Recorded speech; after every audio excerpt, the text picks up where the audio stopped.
ఏం చేస్తున్నారా ఇక్కడ? కింద మొత్తం నేను నీకోసం వెతుకుతుంటే. మ్యాగీ, నా మూడేం బాగాలేదు, మనం తర్వాత మాట్లాడదాం. నువ్వు వెళ్ళు. ఎవడో ఏదో అంటే కొట్టేస్తావా? మరి నేను కమెంట్ చేస్తే కొట్టకుండా ముద్దు పెట్టుకోమంటావా? ఒరే, కాలేజ్లో రోజు 100 మంది 100 అంటారు.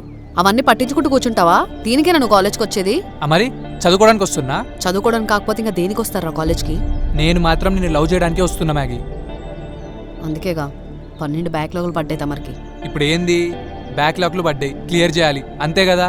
క్లియర్ చేస్తా. అయినా బ్యాక్లాగ్లు క్లియర్ చేయకపోతే నా లైఫ్ ఏం ఆగిపోదు ఇక్కడితో. ఇప్పుడు ఇలానే ఉంటది. రేపు పొద్దున జాబ్ కోసం రోడ్ల మీద తిరుగుతావు చూడు, అప్పుడు తెలుస్తుంది ఆ బాధ ఏంటో నీకు. అంటే ఏంది? ఇప్పుడు నా మొహానికి జాబ్ రాదంటున్నావు, అంతేనా? సర్వం నేను అలా అనట్లేదు. మరేమన్నావు? ఇప్పుడు నువ్వు చదవకపోతే రేపొద్దున నీకు జాబ్ తెచ్చుకోవడం చాలా కష్టమవుద్దని చెప్తున్నా, అంతే. నేను కష్టపడతా. అయినా బ్యాక్లాగ్సే కదా నీ ప్రాబ్లం. నా బ్యాక్లాగ్స్ నేను క్లియర్ చేసుకుంటా, ఓకే? నేను జాబ్ తెచ్చుకుంటా క్యాంపస్ ప్లేస్మెంట్లో. అప్పటివరకు నువ్వు నాతో మాట్లాడు పో. సర్వం అనవసరంగా ఈగోలో కోపంలో డెసిషన్స్ నేను ఆల్రెడీ తీసేసుకున్నా.